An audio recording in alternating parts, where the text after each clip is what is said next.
is the Investor Connect podcast program. This is Hall T. Martin. I'm the host of the show, in which we interview angel investors, venture capital, private equity, family offices, and many other investor groups for startups and growth companies. I hope you enjoyed this episode. Thank you for joining us.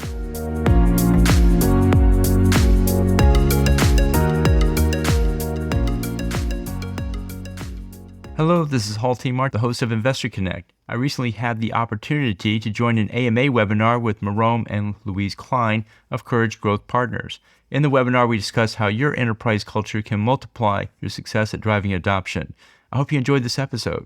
Let me introduce Hi, I'm Merom Klein. I'm a business psychologist, leadership expert, and innovation leadership mentor.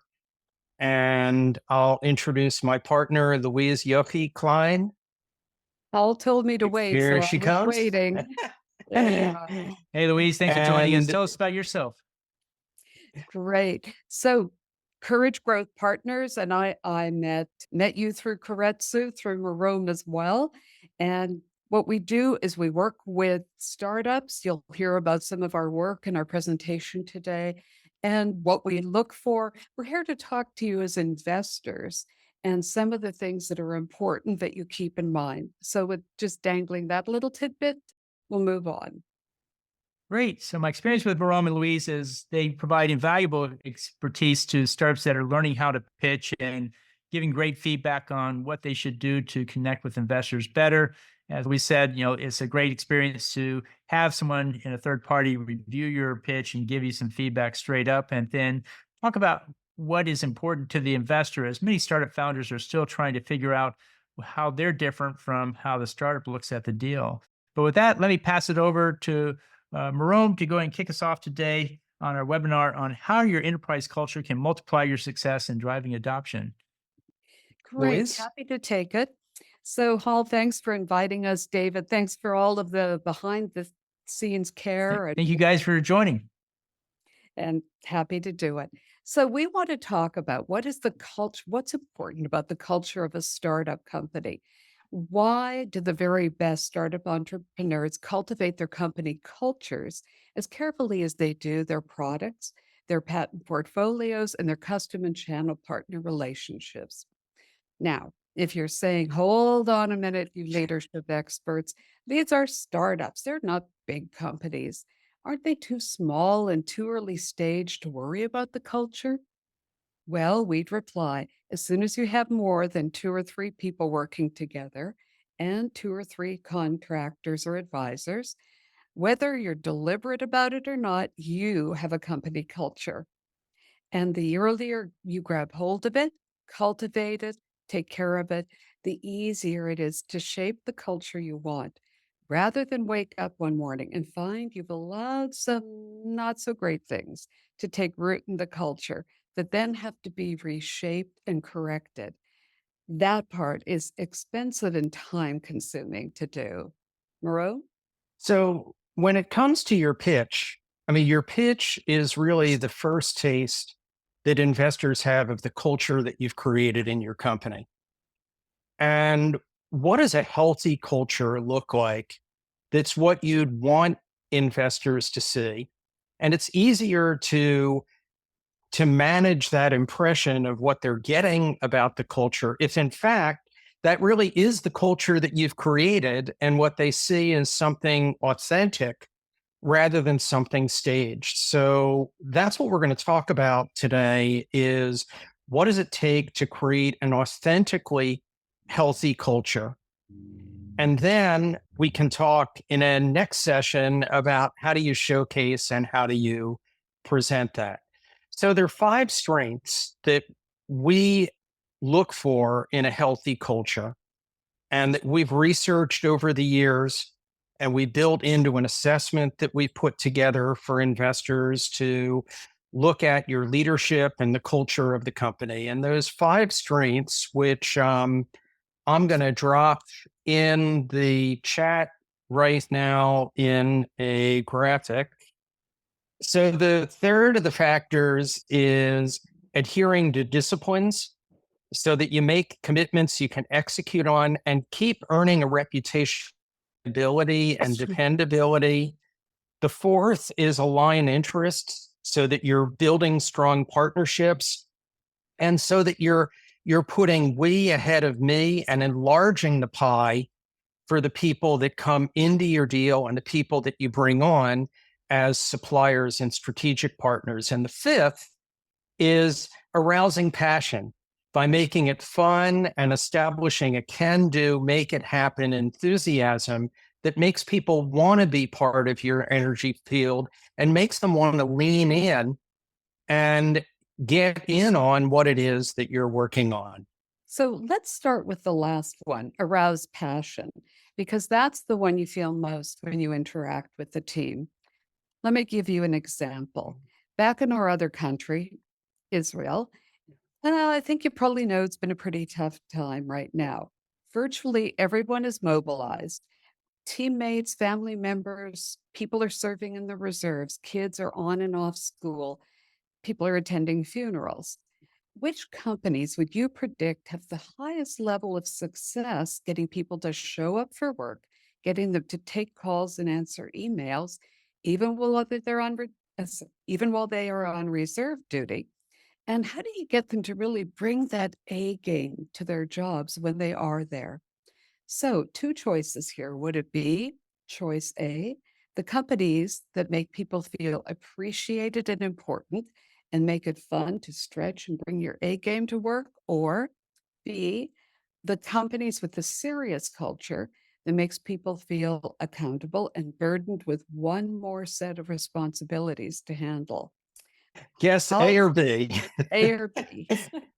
Oh, A is the fun one for sure. So love to be a part of that. Although, Great. go ahead.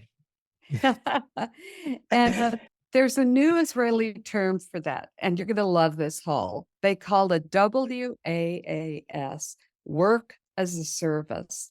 It's a culture that makes the work the place you want to go. Just what you said. Hey, I want to be part of that.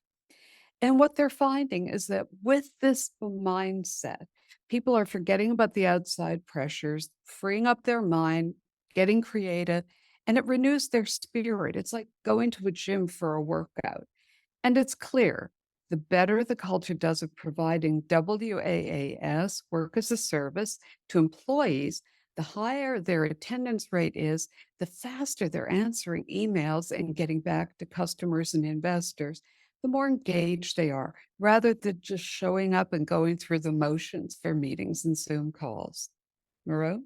So in our world, I mean, we're not dealing with those kinds of pressures, but this concept that we've been hearing about work as a service is one that we challenge you to think about how you bake that into your company culture.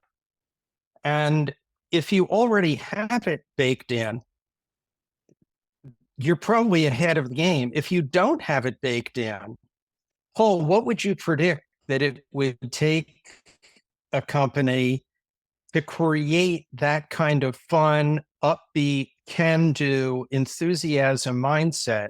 You think it would be overnight? You think it would be weeks? You think it would be months? How heavy do you think the lift would be if you haven't baked that in right at the beginning? Culture, I will tell you, I think it takes several years to bake it in. It's nothing overnight because it has to really sink in and take hold.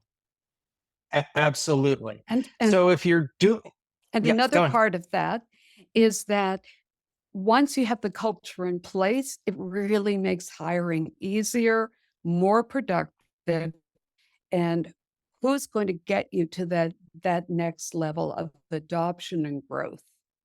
So as an investor, you're probably more attuned to some of that than you might think. I mean, imagine yourself when you go into a restaurant and you pick up on the spirit of the place and you can see if someone is smiling when they greet you and if they have kind of a bounce in their step when they take you to the table and the wait staff comes along and they just look like they're happy to be there and that their focus, work as a service, their focus is on you.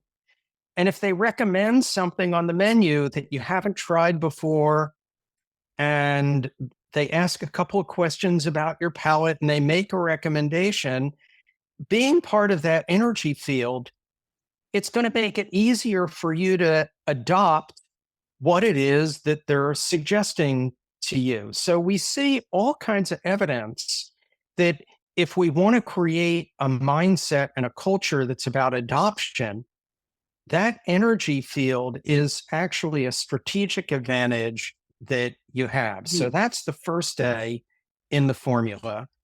The second A in the formula is align. And Hall, I'm sure you see this as a pitch coach, as a funding coach. When you ask about the valuation that a company has placed, you ask about their deal, ask about the composition of the board. That there's some people that come to the table with a mindset that says, "Show me what we can do together," and how it enlarges the pie and creates a bigger win-win-win. And you know what? My valuation, I'll be flexible about the board seats. I want to make this partnership work and really want to see it optimize the value that we can create together. And there are other people that come at it and they say, we negotiate hard to try to keep control and preserve our wealth as founders and minimize the cost. And they're really coming at it almost with a zero sums or negotiate for the very best they can for themselves kind of mind. And again, which culture do you think is going to be better to get funded and is going to be more successful to grow a business? The enlarge the pie mindset, that with a win-win-win, that's A, or B, the do a deal where we're careful to get our best advantage and win-lose mindset. So certainly the win-win is the great way to go, and you have to think about it from everyone else's angle as well. Precisely. And Absolutely. that's why we talk about a win-win-win, because you want to encompass all of that. If you're just sort of stuck in that middle of that concentric circle, thinking what's best for me without going to the next level, next level, next level, and thinking about all those wins, you're not ready yet. And so that's something that as you're preparing your pitch and thinking beyond the pitch to what's the deal going to look like? What's the relationship going to look like? What's the value creation going to look like? And Yochee's absolutely right when she says win-win isn't enough. It's win-win-win, because your customers have to win, your acquirer has to win, 10 Capital has to win. I mean, it's all of the partners that you're working with. It becomes we talk about a network multiplier effect. If it's going to be multiplying value rather than just adding value, those win-win-wins, it has to be a mindset that you're cultivating through the culture of your company. And third, let us focus on true north. So if you've downloaded that diagram that Merom put in the chat box, you'll see that aim is in the north. And why is that? Because we have to know what we're here to do as a startup company. What are we here to do? What are our goals? Building on that win-win-win. So as you dive into a DD and you look at the objectives and key results, the OKRs, that the company's putting forward in their pitch deck and their pro forma, what are you seeing? Is it A? And Hall's already sweating. He's going, oh no, I have to really now. Another A and B. Another A and B. They're throwing it to me. I feel it. So A, the company tells you know they'll get their product developed, approved, launched into the market, and generate revenue, or the company that tells you how they'll drive adoption and show a potential acquirer why it's a must-have in their portfolio, along with the data they're generating to prove that, and bringing with them a network of followers and champions that they built along the way. Hall, what's your best answer here. A. Driving to launch and generate quick revenue, or driving for adoption and showing a potential acquirer the value of. You have to have that A.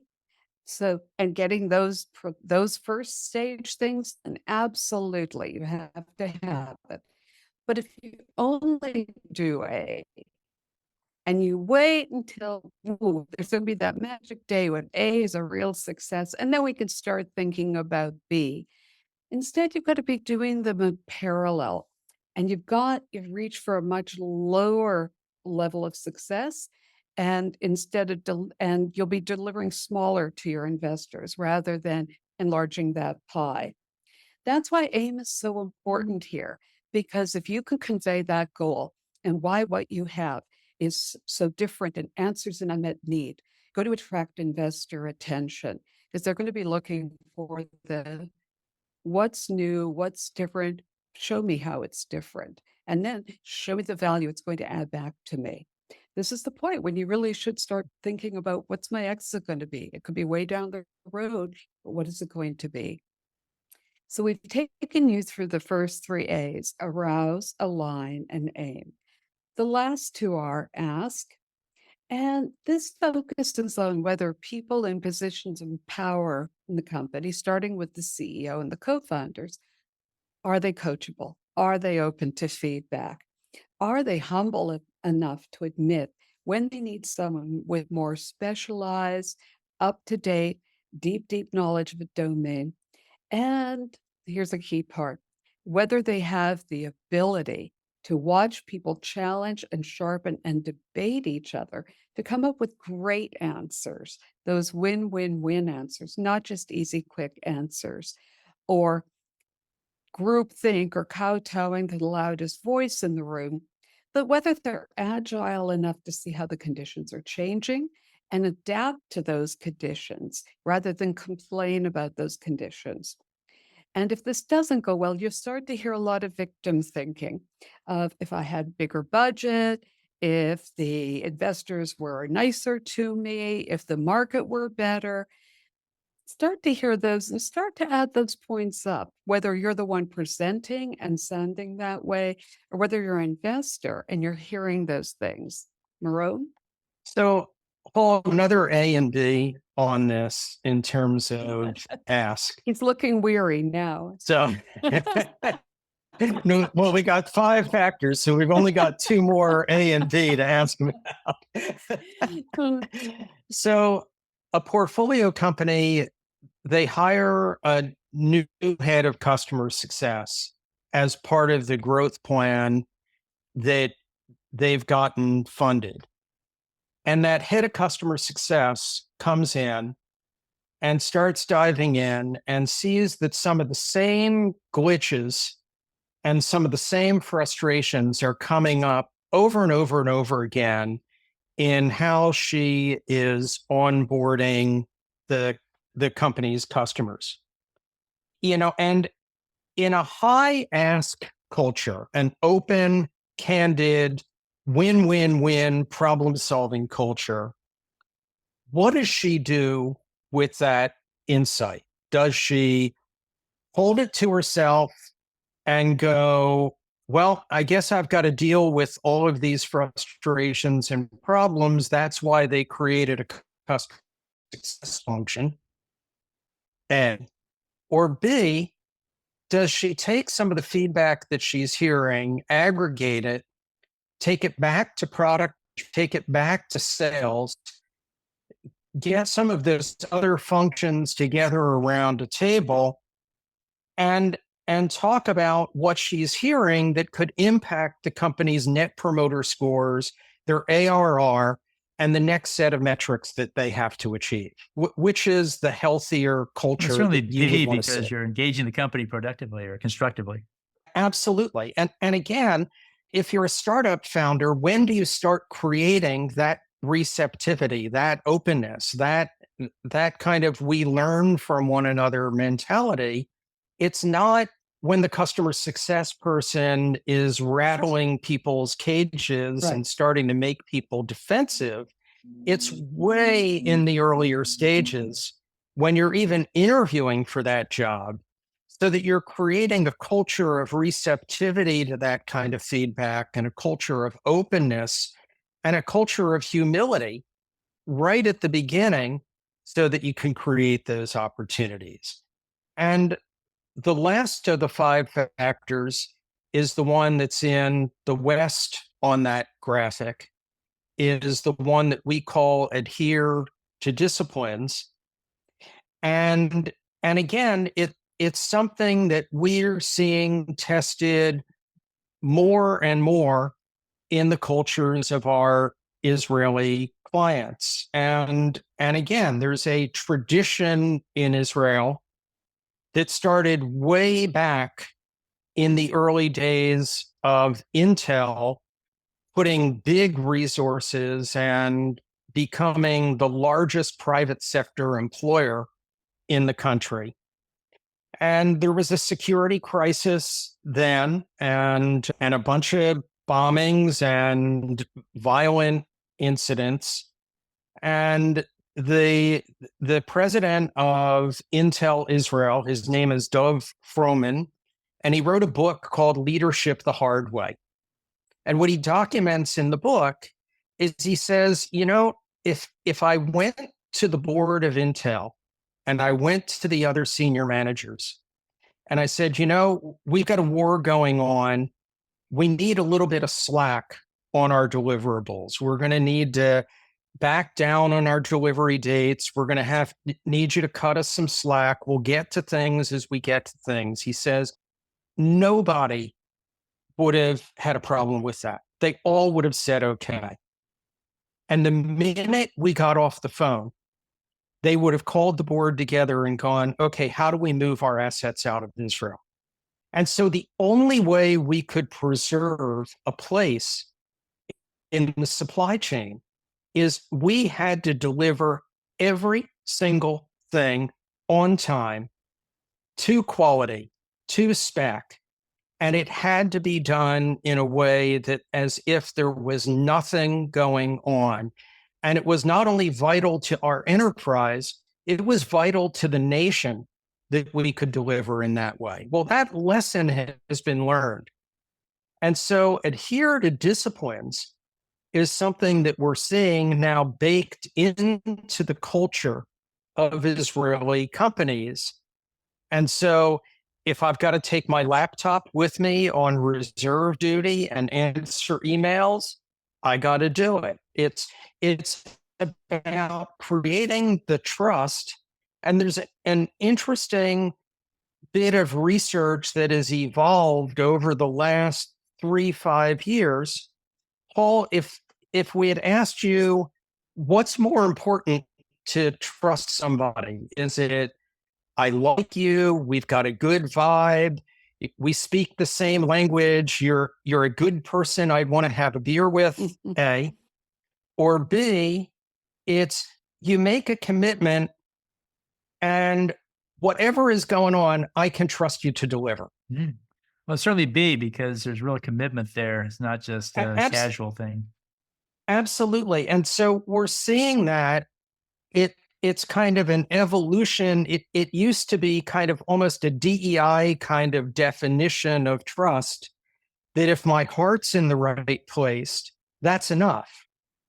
And what we're seeing more and more is you build trust by making commitments and delivering. And so again, if you're a startup, you're building a culture, what do you want to do that? We had a company come to Keiretsu, not an Israeli company, for funding.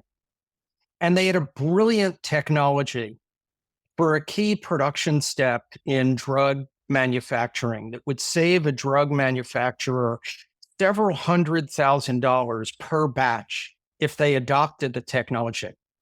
And they had great pilot data of what they'd done in the engineering studies.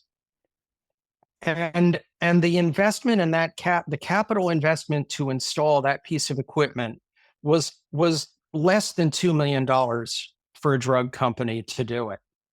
But it sounded great until you ask the startup, how would they convince a drug manufacturer to put production of their most valuable assets, meeting strict regulatory requirements, in the hands of a technology that no one had used before and sold by a company that nobody had certified as a key supplier before?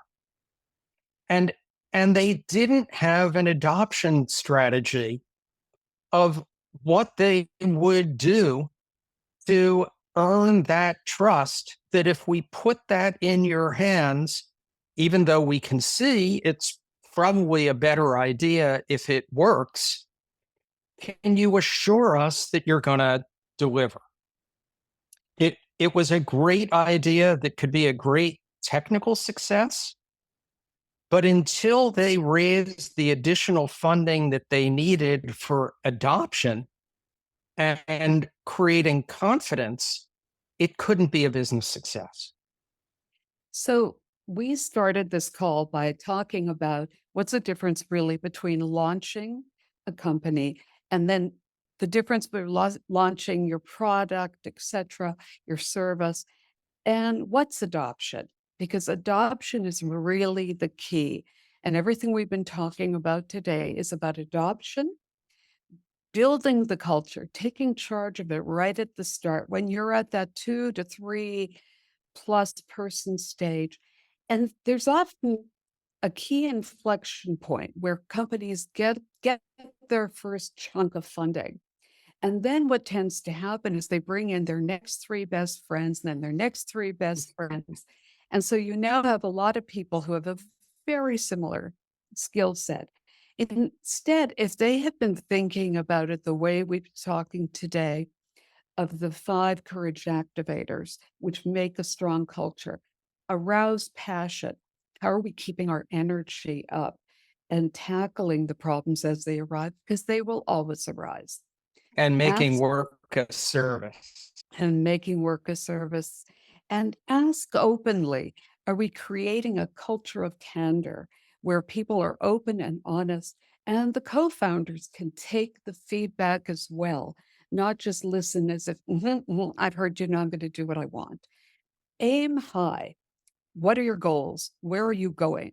This leads you to the adoption. If you're just thinking, well, my goal is launch, you're not thinking far enough ahead. And remember that when the next is align interests. And remember, when you're working with investors want to know, what's the ROI? What's your plan? Do you plan to be acquired? Do you plan an exit? Show me that so I know you're thinking that and you're making smart decisions to get there. That leads us to adhere. Have the disciplines in place, whether it's regulatory, HR, anything, so that you know that you're tracking, you're building. You're not also going to go back and go, ooh, I guess we should have thought of that way back then. Now, if personally, if any of you would like a white paper about how we assess these teams and their leaders, and with some more depth that we could provide in this very quick overview, put your email in the chat or let the 10 Capital folks know, and they'll send us your email. We'll send you some more information. I've also put our website in the chat. And so now we'd like to open it up to questions, any comments, anything you'd like to know. So if anybody has questions in the audience, please go and put it in the chat box. My first question, Louise, is who's responsible for culture in a company? Great. And based on what we've been saying, do you think it's A or B? It's the CEO alone?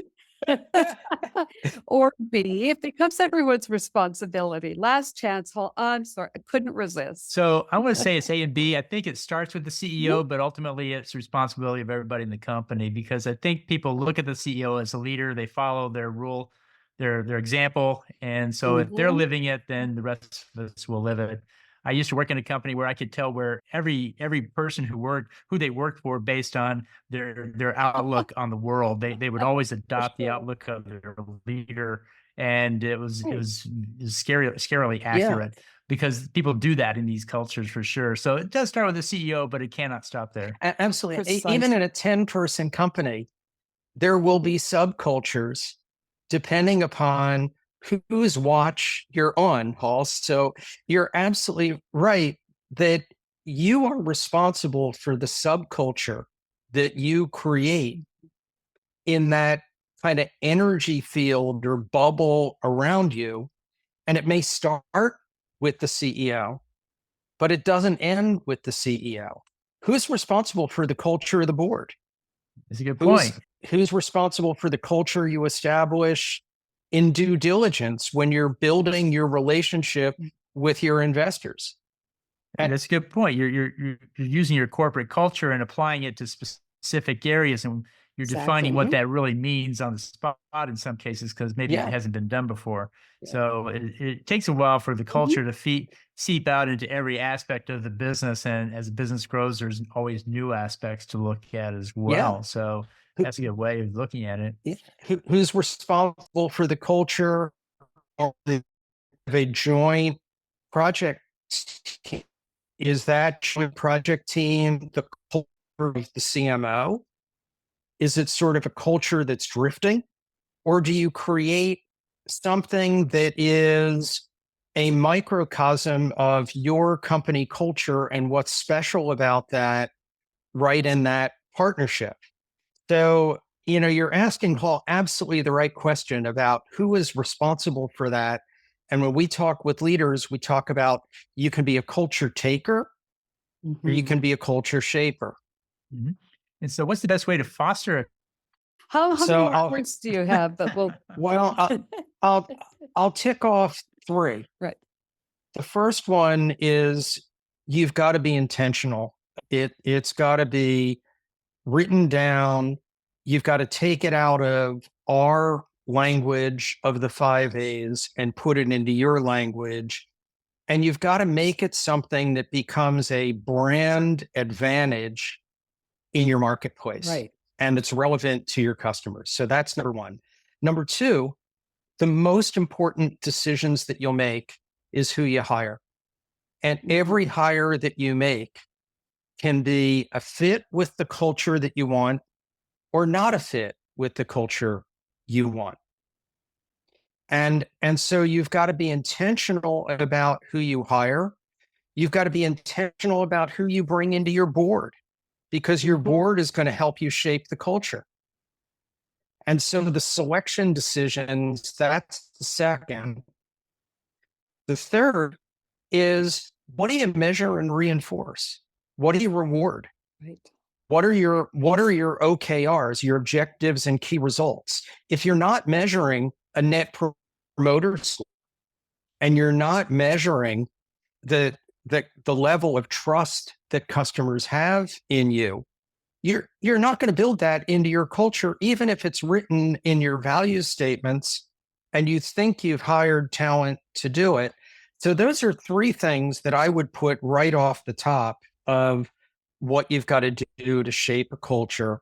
And then, of course, there's how you model it, how you walk the talk, what's in your energy field when you're around the place. And as you said, Hall, it's you worked in a large company. Are you the kind of boss that people want to be with and work Yeah. with? And that's going to make work a service. Yeah, no, those are great points. I was thinking hiring and compensation were the key factors for sure. If that's baked into your core DNA, then Mhm. it'll foster the culture a lot further than just about anything else. And I've seen CEOs stand up and make public pronouncements of what they stand for, and at heart, they're making themselves accountable to the rest of the world. So if you really laying it on the line like that, usually you're going to go stick with it further than anything else for sure. So it just shows that, commitment, starts at the top for sure. It Yeah. does. And also, we've seen value statements that had one had 17 on it and chart in the wall. Nobody could list them, right? Nobody could remember any of them because of that. And when I look back on that and changing it with helping them change it, was we took it out of passive language and into active language. So what? What are we doing with this? What does it indicate? How is this going to drive us forward? So as you're putting together value statements, think about that. What is this showing about us? Because it's talking about us, but it's in relation to that building that win-win-win. It's not just a passive statement. And I would think, Hall, that a group like yours that's really bringing investors and companies together, there's an education of investors as well of what to look for. There's an investment group that we've seen that talks about network multiplier effect. I mean, that's really their term that they coined. And so they're constantly in their diligence looking at, do you have a culture and are you fostering a culture where you're creating a network that has cohesion to it, where people are becoming champions and proselytizers for you, and looking at that as something that's a value multiplier in a financial sense of that you'll be able to calculate when it comes to the acquisition time, what's somebody going to pay for that as part of their portfolio. And so there's also an educational value for 10 Capital. And we know you do this with investors, of helping them make better due diligence decisions and really make better decisions about who they're investing in and the capability that a company has to multiply value creation. Well, it's certainly a competitive advantage to have a culture that fosters what's important to that industry. And life science, for example, quality is a key factor, as well as, you know, perseverance, staying with it for a long period of time, because many of the life science deals we see are, take a long time to come to fruition, and you have to be long-term committed to those things to see them all the way through. So I see it's a competitive advantage to have culture in place. What are your thoughts? Well, and I'll pick up on life sciences that, one of the questions that you've heard us ask is, have you talked with any potential acquirers? And a company says to us thing like, no, we're just focused on what we have for development and getting to the next regulatory hurdle. That'll come. It's not what we're focusing on yet.